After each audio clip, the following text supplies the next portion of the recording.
Welcome back to On the Road of Recovery. I'm here with Sarah Woodside from Cleveland, Ohio. Hi Sarah, how are you doing today? I'm good, how are you? Good, thanks for coming out. If it's okay with you, we'll just get started. Can you describe your childhood for us? What was it like? Okay, so for me, I grew up very dysfunctionally. I had, both my parents are alcoholics and addicts. My dad did a lot of time in prison, and my mom took off when I was 3. So my childhood was pretty much with my grandparents, and they were very strict, religious people, so I was in a private school, and I went to church every Sunday and had to do all those things. Growing up, I wasn't allowed to really have friends. They wanted to shelter me because of, my parents being addicts. They wanted to protect me, so they kind of kept me away from everything. So growing up, I was just very alone and kind of like raising my brothers, helping them raise my brothers. I am the oldest of 3. And then my youngest brother was given up for adoption, so I don't really know him. But the 3 of us, it was just us and my grandparents until I was about 12. And then it just they were very strict and abusive. So, of course, because I'm the oldest, I was supposed to be responsible, and they took a lot of it out on me. There was a couple times where I had tried to run away. I would show up to school with black eyes, things like that. So my childhood wasn't very, happy. It was, more like I have to protect myself. I was scared a lot. Scared. The abuse, it was pretty regular. I mean, probably the one time my grandma really blacked my eye. That was that was the day I decided to run away. And what about in school? Did you feel like you fit in? How was that? No, school was very weird for me because I was so sheltered, I wasn't allowed to go hang out and make friends. I did do sports and things like that, but even there, I never felt like I belonged or I had friends. I was always by myself. So how old were you when you first started experimenting with alcohol or drugs? I was 13, 12, maybe 12 was probably my first drink. 13 was my first first time smoking marijuana. I actually, at that point, I had my neighbor had raped me, and I went through this really hard time. And my dad, being an alcoholic, had just got us custody back of me and my brother. So at that point, right after the rape, he kind of showed me what he did, which was drink, to kind of get through everything. So he was the one who got me my first 6-pack. And I remember feeling cool, because my friend was over, and my brother was there, and he just walked in with these 2 12-packs, and he was like, "Here you go, you guys have fun." And I remember feeling cool, oh yeah, cool, nobody else's parents probably let them do this. And then after drinking, it was all the chaos that was kind of going on in my head just got quiet. And then it was okay, I kind of learned that was a way for me to feel normal, per se, I guess, because, to him it was normal. To me, it was normal. Did it get worse over time as you got older? Absolutely, 100%. Once my dad was a manager at a bar at some point, so of course I was introduced to the bar scene. I was cleaning the bars, and hanging out with all the old drunk guys, and eventually that turned into me being a bartender. And then when I started bartending, it was even worse. It was okay, now I'm doing this for a living. I'm drinking all the time with them, shots, whatever, and also side dishes, whatever side dishes were coming into the bar. Usually it was cocaine, and then it was I would drink and then do coke and then drink some more because I wouldn't be drunk, so then it would just progressively got worse. I was drinking almost every time I was working, so that was almost every day. And then on the weekends is when more of the cocaine and stuff came involved. So you said you were bartending. Is that how you were supporting your habit? Absolutely, yeah.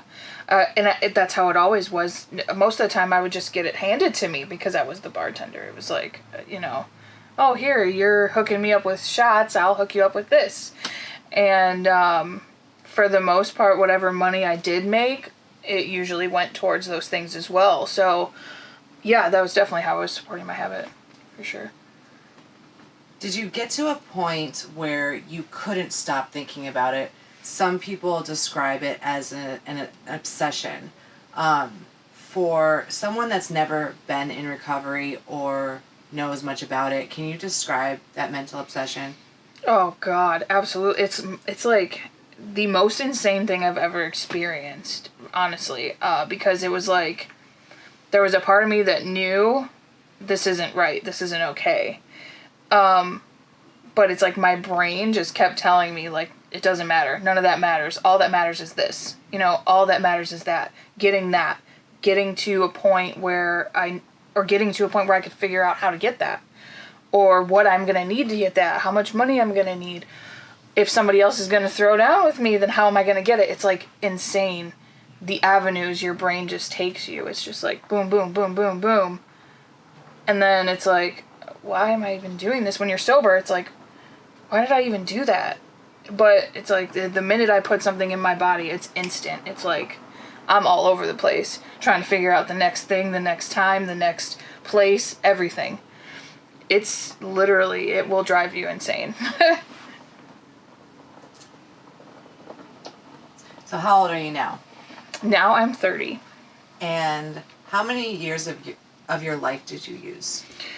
I got sober when I was 25, 26. So if I started at 12, oh God, I can't math.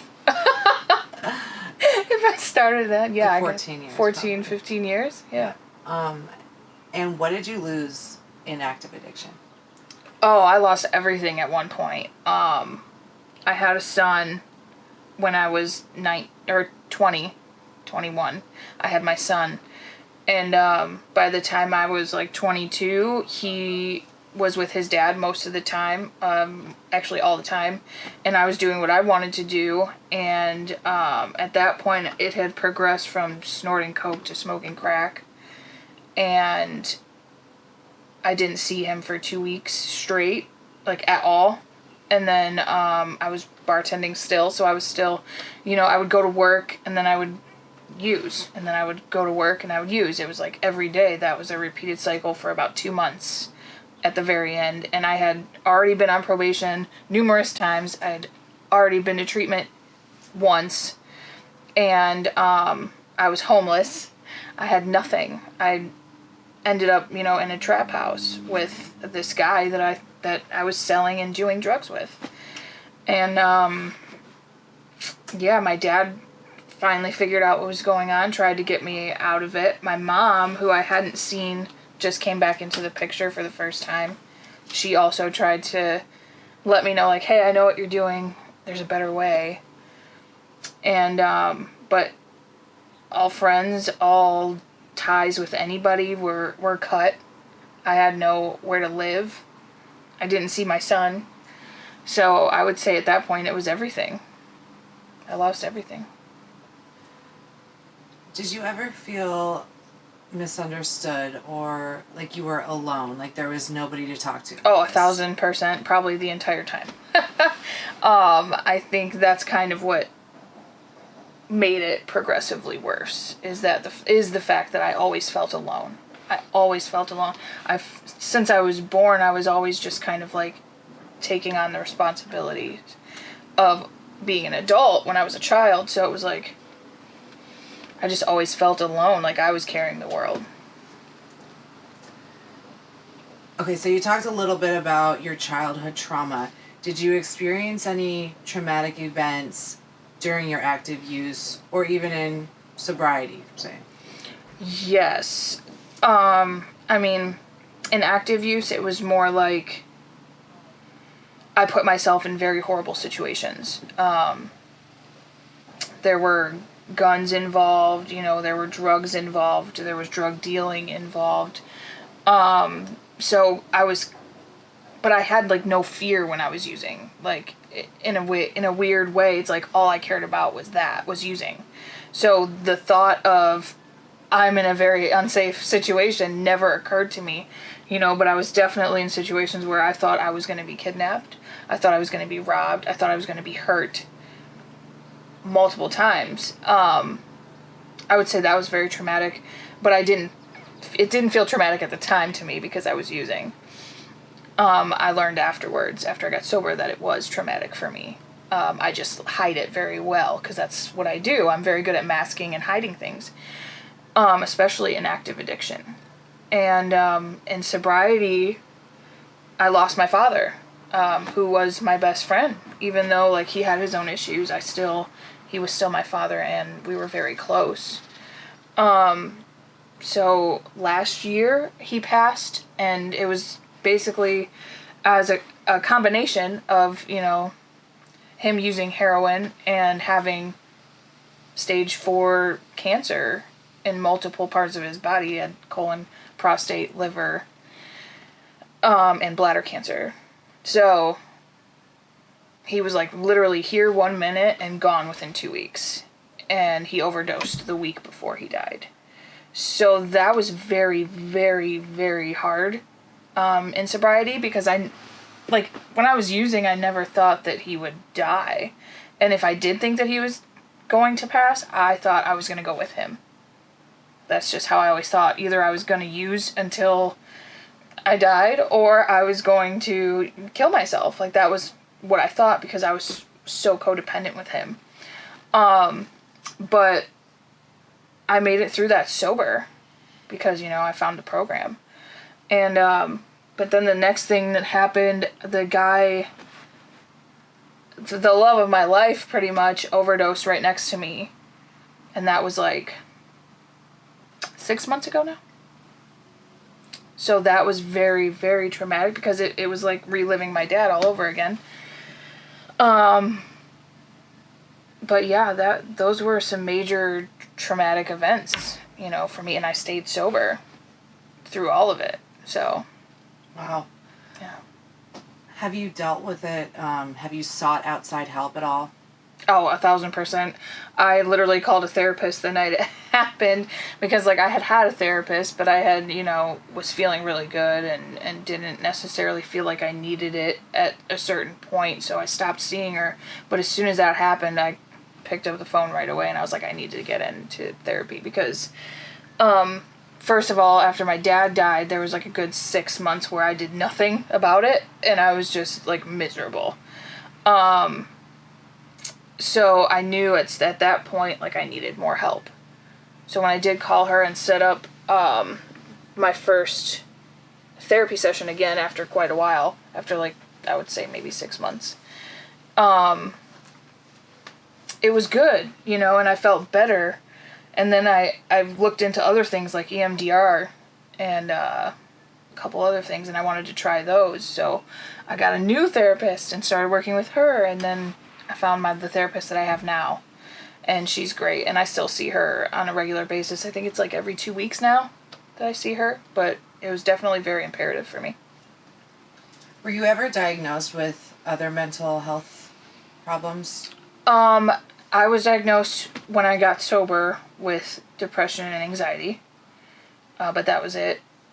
And I at first thought it was just from the drug use, but it manifested over time. So I didn't really learn about it until I got sober. Mm-hmm.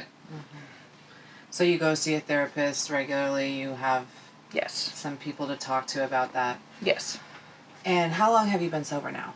You said 26 to 30? Yeah. 4 years? Yeah. Okay. Yep. And is this the longest you've been sober? Yes. Have you ever tried before to get sober with failed attempts? Absolutely. When I actually first caught when I earned my first case, I was forced to go to AA meetings, and things like that. And I was introduced to the program, but I didn't take it seriously at all because I still didn't think that I had a problem. But then once I got pregnant, that was the first time in my life that I was that I had ever thought, oh God, something's wrong, because I don't want to stop using and I know I'm pregnant, and I think I even used one time after finding out I was pregnant, because I found out very late. He was 5 months. I was already 5 months pregnant when I found out, and I had been using the whole time without knowing. So when I did find out, it was like a really like, whoa, this is happening, and it's happening in 4 months, and so I panicked, and I remember like pacing back and forth, and I ended up using again, and I felt so awful and guilty and just like hated myself for doing that. That is probably what kept me dry for the rest of my pregnancy and for the next 2 years probably. But as soon as I got back to bartending, I went right back to it, like I never stopped. So after that, I tried again to stop on my own. I was like, I can do this, it's fine. Ended up getting another case because of some other things that were happening in the bar I was working at. And I got caught with drugs on me. And then they sent me to treatment. And then as soon as I got out of treatment, I went right back to doing what I was doing. So this time around, what do you think was so different? The fact I wanted to do it. I would just put it as simply as that. I didn't want to do it before. I knew I had to do it for legal reasons, for other people, for, everything. I think this time I really wanted to do it for me. I really, for myself, needed that. So, some people have kind of, like what you just talked about, like that feeling sick and tired of it, wanting to change. Do you remember a specific moment that was like, okay, enough is enough, and you wanted to get help? Yeah, actually, I was sitting in county jail, and I had gotten a letter from my dad on Thanksgiving, and it was him writing me from county jail. It was me in county jail and him in county jail, and he wrote me a letter from county jail to county jail, and I was like, this is just messed up. This is just screwed up. This should not be happening. But it was him, like, telling me, like, I know everything that you're doing, and I already did it, and, like, there's another way.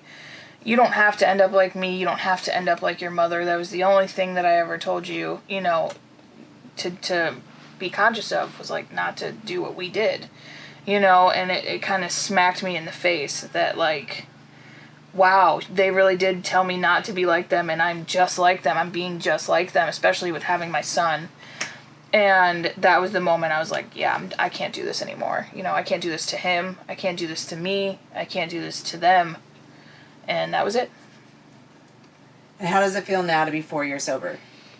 Amazing. I mean, like, there's definitely some crappy times. Like I said, I went through a lot of traumatic things in sobriety, but even on those worst days, I felt better than I did when I was using. Through it all, what do you do to maintain your sobriety? Oh, there's a lot I do, actually. I make sure that I maintain contact with my sponsor at least weekly, if not twice weekly, depending. I go to meetings pretty regularly. I talk to somebody, at least one person in my support group, every single day. I pray every single day. And I talk about my problems today. And what about your relationships? Family members, friends, maybe a significant other?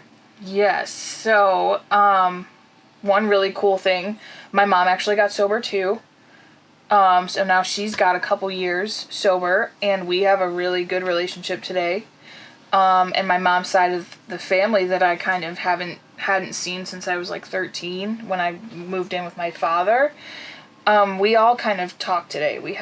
I've been invited to, family functions again. We have a really good working relationship. My son, I see him all the time. He still lives with his dad, but, me and his father have a very good, co-parenting relationship, and I still see him whenever I want. And I'm a part of his life. I can be there for him. I usually get him on the weekends and stuff like that. let's see what else. I am in a very, honestly, my relationship is not the greatest right now, because he's also struggling with this disease. But I can accept the fact that he is where he is today, and I have to do what I have to do to make sure I'm okay. And I have amazing friends. You know, I have the best friends I think I've ever had in my life, you know, and we meet on a weekly basis just to kind of like unwind and have fun and like make sure that we're all okay and supporting each other. What dreams do you have now that otherwise would not have been possible? Well, like working with alcoholics. When I was in active addiction, I didn't ever think that I had anything to say. I didn't think I had a voice. I didn't think I could help anyone, you know. But now I know that like I have a voice. I know that my experiences can help other people, and it's a passion that I found I really enjoy, along with art. You know, I found that I'm a very good artist in a lot of different ways. I love painting, you know, drawing, things like that. So, like, I would say just furthering my career in this field, in the addiction field, and in my own personal hobbies, I guess. What do you see for your future? My future. Well, I mean, obviously, I think the first and foremost thing would be just like family. Having a family, you know, my family. Whether it be just me and my son or me and a future somebody or whatever the case may be, just a family that I can come home to and I can go to work in somewhere where I'm passionate about what I'm doing and just living a happy life. That's it. Let's talk about feelings now in sobriety. Sounds like you've been through a lot. Are you overall happier now? 1,000%, yeah. And if you could describe a certain feeling that you have received in sobriety that's like your favorite, what would it be? Acceptance, I think. Give me an example of one thing you are proud of since getting sober. I'm proud of a lot of things that I've done, but I would probably say the most proud is just getting certified and like wanting to move forward with getting my CDCA. So yeah, just completing that goal of like, I did it. I went and did everything I needed to do, and it's done, and I have it, and I earned it, kind of thing. Let's talk about a typical day for you. What does it look like? Oh, typical day for me right now is very random, actually. I usually wake up, I pray, you know, I talk to myself for a little bit. I do some reading, whether it be, you know, daily meditation or just a book that I'm into at the time. I like reading a lot about, you know, EMDR and things like that too. So I have all kinds of books everywhere. I just literally open them and read. I usually will either go DoorDash or something, or like something to occupy my time, or make a little bit of money, and then I'll go home, and usually at night I'll have like a meeting or something going on, almost every day of the week, but sometimes it's not that much. So, yeah, typically right now it's very kind of free flowing. We talked about it a little bit, but can you share some examples of things you have been able to do in recovery that otherwise would not have been possible, going out of town, vacations? That's definitely a big one, because I love traveling. Me and my boyfriend actually have driven to taken a lot of road trips and like just kind of explored things and seen the world that like I've never really seen before. I can take, you know, my son and we can go do things, you know, that are fun instead of just kind of like being holed up in the house doing nothing. You know, we make family trips and we plan things and we're able to have fun, and I can show my life to my child and the things that he can experience as well. So, yeah, I would say that's probably major. What have you learned from your addiction? That's a good question. I've learned so much from my addiction. I've learned, that I can make it, that I'm strong, and that I can make it through just about anything if I can make it through that. And I've also learned that other people can do the same thing. There's still people out there who have a worse story than I do, and who have pulled through and made it. So I would say just that hope is possible, and good things are possible. And that it's I don't know, I would say, I'm trying to think of how to word it here. It's not the end of the road.